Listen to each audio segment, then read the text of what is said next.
To err is human, as the saying goes, but a former Ford executive might add, to be human is to mix up your metaphors and other figures of speech. He kept a running list on his colleagues for more than a decade.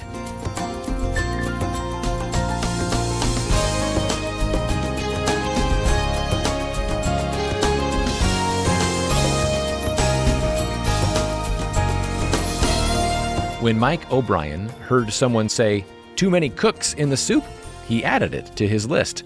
Let's not reinvent the ocean. Read between the tea leaves. Have some skin in the teeth. For each one, he noted the name, the date, and the context, but he wasn't excluded from his list. Others eagerly documented his own flubs, and in the end, he had the third most verbal mistakes. That's funny, but this is not. God also has a list of every evil thought and sinful action. The Lord misses nothing. But here's good news. That list was nailed to the cross of Christ for all who are in Him. There is no record of wrongs for us to face. Welcome to Haven Today on this Friday. I'm David Wolin, sharing the great story that's all about Jesus, and we're in a series called When a Loved One Deconstructs. And for those going through this is not merely an academic discussion. It's not abstract. It's very personal. And if it's personal, it's also painful, perhaps excruciatingly so. My guests this week, Elisa Childers and Tim Barnett, we've heard from them both. They co-authored a book called The Deconstruction of Christianity, What It Is, Why It's Dangerous, and How to Respond. And it's a book that needed to be written. And for anyone who has concerns about the spiritual condition of a loved one, it could be kids, grandkids, nieces and nephews, whoever it is, this book might be useful for them if they were willing to read it. But really, it was written for you, to equip and help you navigate these treacherous waters alongside a loved one. And ultimately, it's about how to come alongside and help anyone wrestling with spiritual doubts in a healthy way that does not lead them away from Christ and the Bible. It might even help them return. And today we'll finish up this series with a conversation that turns toward the personal side. Tim Barnett is a dad. I'm a dad. We discovered our kids are almost exactly the same age, and all of them we know will wrestle with doubts and spiritual questions along the way, as we all do at some point. So engaging those well, or as he puts it, doubting well, is critical. How can we become safe people for our loved ones to talk with openly? How do you respond? I'm asking them questions about their beliefs. I don't just want to know what they believe. I want to know why they believe it. And because daddy believes it isn't good enough. You know, my daughter who's going into high school, I really want her beliefs to be her own. And the way she's going to own those is by coming to reasons why she holds those beliefs. That's Tim Barnett. More with him in a few minutes as we flesh out this conversation and bring it to a close. All week I've been fairly bold about this because I believe in it. You need this kind of resource, and this is one of the very best. In our cultural moment, we have people all around us, not just young people, all ages, people who are being exposed to the ideas of deconstructionism. And for us, awareness and knowledge will be equipping and will help us respond if and when we find ourselves in one of those out-of-the-blue spiritual conversations. And with this resource, you'll have some confidence that you already know how to prayerfully respond in the moment. The Deconstruction of Christianity, what it is, why it's dangerous, and how to respond. This is our way of saying thank you for your gift of support to Haven Today. We're entirely listener-supported. Has this ministry helped you grow closer to Jesus? Well, the Lord is using it in other people's lives in much the same way. So would you be part of what the Lord is doing through Haven? You can make a gift to stand with us by calling 800-654-2836. Again, 800-654-2836, or by going online to haventoday.org, haventoday.org. This is Haven Today. I'm David Wolin, and back with me, and I'm so glad that we're finishing today where we are in this 5-day series, which we've been calling When a Loved One Deconstructs. And really, that's the scenario that we're going to be talking about today. And with me, again, is Tim Barnett. He's the co-author, along with Elisa Childers, of The Deconstruction of Christianity, What It Is, Why It's Destructive, and How to Respond. And we're really going to capitalize on the last phrase of that subtitle today. So, Tim, welcome back to Haven Today. It's going to be back with you. Yesterday, we had a lot of fun talking about what actually is a very serious topic, but it's important for us to engage this. And really, this assessing of what we believe is not just for somebody that's struggling in their faith. That's something we all ought to be doing at all times with a standard of reference, right? Yeah, that's exactly right. We want to make sure we keep in mind that truth exists. And then, well, what is that truth that we follow? Well, there's the truth out in the world. God has made the world, and so obviously there's going to be truth there, but also in His Word. Mm-hmm. And so, what we want to remember is there's this foundation for the Christian that can come to what has God communicated for us. It's His special revelation to us, and so that's what kind of separates the deconstructionist or the deconstructor from the person who we might call the person who wants to reform their faith. Mm-hmm. They want to, yes, of course, ask questions about their faith, assess those beliefs, maybe get rid of beliefs that aren't so good. So you're correcting, but you're doing that to make your beliefs align with what the scripture says. Right. And this is, by the way, is not a new thing. This is a New Testament thing. Yes. The Bereans, what did they do? They were more noble because they wanted to align their views with what the scriptures actually taught, what they actually said. Yep. That's all we're doing. Yeah, that's right. That's right. And the concern as well, the word deconstruction is not going to appear in the New Testament, but there's words like apostasy, the walking away from the where you were once standing. Like Hebrews is full of a deep concern for a church where people are walking away from the faith. So this is a very biblical conversation to be having, and it's not, in this one sense, new, although the postmodern context that we're in does give it a lot of nuance. And that's really where I wanted to focus our conversation today, because for anyone that has a young person in their life, and you don't have to be a young person necessarily to be questioning your faith or going through a season of doubt or even full-on deconstructing, but it does seem to lean more towards the younger generation. And Tim, you're a dad. You've got kids at home. They're in like the late middle school or about to be high school. Actually, we're right in the same boat. That's the age of my kids as well. And so we're actively parenting through this. Talk to me about how you're approaching this as a dad and with your kids in mind in particular. Good question. Well, look, every single Christian, whether they realize it or not, has received beliefs, and some of those beliefs they received uncritically, okay, without like critically analyzing them. I know for me, I came to believe in God, at least initially, because my parents told me God exists, okay? And that's okay. I mean, when you have a reliable authority on certain things, then it's appropriate to accept those beliefs. But there are some things we also come to believe that aren't true from an unreliable source. So for example, many of us were taught that if you cracked your knuckles, that it would cause arthritis. I still worry about that. Yes. Yeah. There's a Harvard study done that showed, no, there's no causation there. There's, the idea if you sit too close to a TV, it was bad for your eyes. Well, now we like sit with our phones, like literally in front of our faces, all day long. Or if you crossed your eyes, they would stay that way. Or if you swallowed your gum, it would stay in your stomach for how long? Clearly 7 years. I'm pretty sure that's the number. Yeah, that was the thing. Every single person I talk to says 7 years for your gum. No, that's not true. It's going to come out with everything else you ate that day, if you have a healthy digestive system, probably within the next couple of days. So my point is there are beliefs that we receive. And some of those beliefs that we receive are good beliefs, they're true beliefs, and some are false beliefs.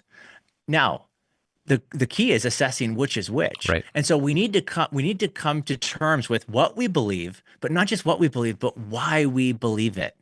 And so one of the things I do at my house is, because my girls have grown up in the church, they actually go to a Christian school.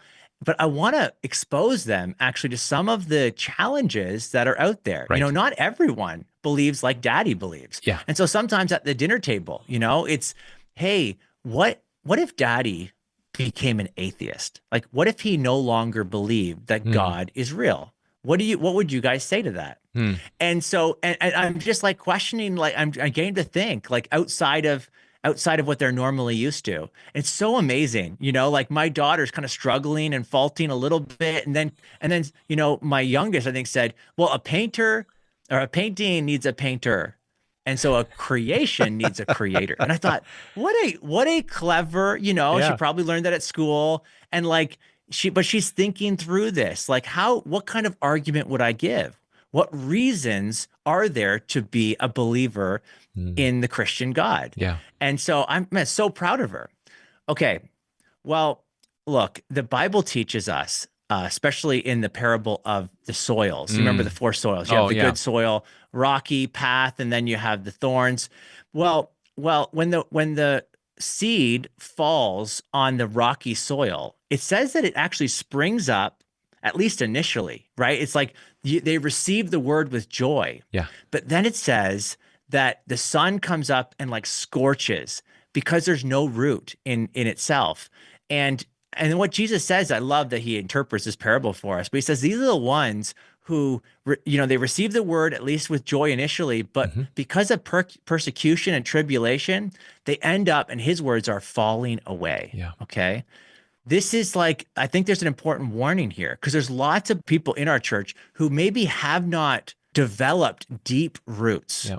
I can think of man, there's this biosphere out in Arizona, Hmm. and it's basically a glassed in enclosed Uh-huh. structure that they've built to like sustain plant life, animal life, and human life. And the idea was this thing's completely enclosed. What if we built one of these things on like another planet, to see if like we could live there? Well, they ended up putting some scientists in the building in this biosphere and some animals and some plants. And here's how the story goes. Now, I wasn't able to verify this with like a source, so it didn't make it into the book. But this is apparently what happened. Well, so we'll call it a parable Okay. of the We'll biodome. go with it. Well, the trees would grow up in the biosphere, but then they would fall over. They just fall over, and scientists were baffled. Look at, we got the right water, we got the right atmosphere, we got the right sunlight. What are we missing? And what they forgot to account for was wind. Uh-huh. And this is true. When wind pushes against a tree, Right. it causes the roots to grow down deeper. And so because they had enclosed in away from the wind, the roots weren't able to take hold. And so the weight of the tree and gravity pulls it over. I mean, this will preach, okay? So with my kids, I'm exposing them to a little bit of wind. I'm asking them questions about their beliefs. I don't just want to know what they believe. I want to know why they believe it. And because daddy believes it isn't good enough. Okay. I mean, that was how that started out that way. But for my daughter who's going into high school, I really want her beliefs to be her own. And the way she's going to own those is by coming to reasons why she holds those beliefs. And so Hmm. I'm exposing her to a little bit of wind, a little bit of wind. And as I do that, I can see those roots growing deeper and deeper Hmm. so that when the trouble comes, persecution and tribulation, that sun that comes out and is going to try to scorch, she's able to defend against it. I've seen this over and over again in the deconstruction space. I think there's a whole lot of people who believe they're Christians because their parents are Christians and because they went to church a whole lot growing up. But when at the end of the day, they didn't have any deep roots. And the way I know they didn't have deep roots is the stuff they're posting online. It's nonsense. They say, here's what's wrong with Christianity, A, B, C, and D. And when I look at A, B, C, and D, those have nothing to do with Christianity, not real, historic, Orthodox Christianity. Mm. So I think we have a problem in the church Yeah. that as a dad, what I want to do is I want to protect my kids. But one of the best things I can do to protect my kids from all this stuff that's going on in the culture, all these challenges, all this ridicule, all this persecution, one of the things I can be doing is training them, Yeah. getting them ready. Yeah. And that is equipping them Yep. with a solid foundation because they're going to be leaving the nest at some point. Yeah. And I want them to leave with the best foundation possible. So let me pose this to you just as a final thought. So we've been Yeah. talking about how all of this is contexted in the postmodern culture, and for today, especially for the younger generation that has really just grown up in imbibing this from the world that they live in. Truth is assessed and understood not by what is actually ontologically real, but that which I feel is real. So it's very much feelings oriented, and it strikes me that if we're having conversations, especially with somebody who is struggling a bit, we do have truth claims to make and logical thought to express and talk about. But I would think for somebody who values, the way that they feel so much, our approach to how we go about that conversation, even some of the nonverbals, attitudes, expressions. I mean, so many things like that have very much a communication all of their own that are speaking loudly to this person. So my knee-jerk response as an apologist is always truth first. Yes. But here, look, if hypothetically, my oldest is 13, if she's 20, she comes to me, says, Dad, I think I'm deconstructing my beliefs. Now, I may start with that question. What do you mean by deconstruction? Sure. Just find out, okay, what does she actually mean? Let's say she means real deconstruction. Here's some advice, okay? And I would give this to myself. First thing, stay calm. Dad, stay calm. I don't want to freak out. I've talked to parents who just it was such a surprise. It caught them off guard and they lost it. I can't believe, why would you believe that? That's so stupid. This kind of thing. And you better believe that person who just opened up about something so personal to them is now closed. They don't want to talk to you about it anymore. And that could be a relationship destroyer. Stay calm. Next thing, love unconditionally. I want my daughter to know I love you, period. Not I love you, but you need to change your beliefs real quick for me to actually love you. That kind of thing. This is my love for you didn't change because you changed your beliefs. Okay. I still, as a dad, love you. Next thing I want them to know is I am so thankful that they came to me, of all people, to share this belief. Man, it must be so difficult for a deconstructing child to come to a parent who's a believer because they know this is such a big deal to you, right? And I'm saying, so what I want to do is say, thank you for trusting me with this, that you could have gone to anyone, but you came to me to share this. That's a big deal. And I just want you to know that I value that you came to me. So I'm going to say thank you and show my appreciation. Next, what I want to do is just listen. I know the first thing we want to do is talk, but listening goes a long way. Yeah. One of my heroes in the faith, Francis Schaeffer, great apologist, philosopher, theologian, he famously said something like this: if I have an hour with someone who's not a believer, I'll spend the first 55 minutes asking questions and find out what's troubling their heart and mind. And the last 5 minutes, I'll share something of the truth. And that is so counterintuitive for us Christians. We want to preach at you and then at the end say, do you have any questions? Okay. So I want to just listen. Where are you coming from? What's the crisis that brought you to deconstruction? Because oftentimes there is a crisis, hypocrisy in the church or church abuse. There's all kinds of things that can happen to lead someone to a point of deconstruction. Then I'm going to set boundaries. I want to make sure that I'm not going to beat up on my daughter every time she comes to me and it's well, so where are you at with your faith? What's going on with your faith? Have you considered this argument? Have you considered that argument? I still want to be your dad. In fact, if I started being overbearing like that, she probably would stop wanting to spend time with me. So there's going to be times I'm going to set boundaries. Hey, let's go out for dinner, and maybe at this dinner I get caught up. I want to know what's going on with you spiritually. But there's other times where it's just me and you going to get ice cream, me and you going to the movies or whatever. Okay. It's just dad and daughter having a good time together. Okay. So the relationship stays strong. And then second to last, I'm going to model Jesus. My daughter may give up on reading the Bible. And that's something that happens to a lot of people in deconstruction. They're done with Matthew, Mark, Luke, and John, but they aren't done with you yet. And so here's my opportunity as Tim, they're reading me, they're reading my life. Am I modeling forgiveness and grace and love and all those things that I profess, and for the reason I follow Jesus? He does all of those things. And then finally, I'm going to pray. Yes. I'm going to pray real hard. Because this situation, man, you can't do it alone. I'm praying that God's going to do what's necessary to bring my daughter back into a right relationship with him. Yeah. And if he uses me, amazing. If he uses someone else, if he uses a radio program like this, whatever means necessary. Yes. God, you're the one who's in charge of salvation. Yep. I am the one who just points people, to the one who saves.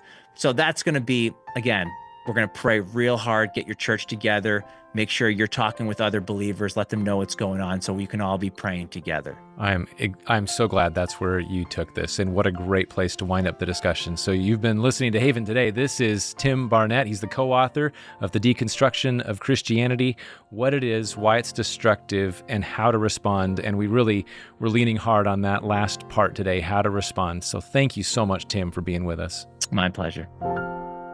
This is Haven Today. I'm David Wolin, and this series this week has been When a Loved One Deconstructs. It's a serious topic, and I've been so grateful for those who have come alongside me, Elisa Childers and Tim Barnett, co-authors of the book, The Deconstruction of Christianity, What It Is, Why It's Dangerous, and How to Respond. And their expertise and experience has been so helpful. And I want you to know, it would be helpful if there's someone in your life who is deconstructing. If they were to read this book, that would be good, but really, it's you that these authors had in mind when they wrote it. Because we need to realize what the deconstruction world is all about. It's a community. It's a well-organized thought community with its own media and resources and thinkers and even apologists. Their goal is to win followers away from historic Christianity. And this is important for believers everywhere to understand and be equipped to engage. So again, the book is The Deconstruction of Christianity, What It Is, Why It's Dangerous, and How to Respond. And this is our way of saying thank you when you respond with your gift to support this ministry of Haven Today, which for 91 years has been completely supported by listeners. So would you stand with us in our mission to share the great story that's all about Jesus every day, all over North America and around the world? The number to call with your gift is 800-654-2836. Again, 800-654-2836, or you can make your gift online at haventoday.org. Again, haventoday.org. I'm David Wolin. Won't you come back again next time? We'll be keeping it all about Jesus. It's the great story here on Haven Today.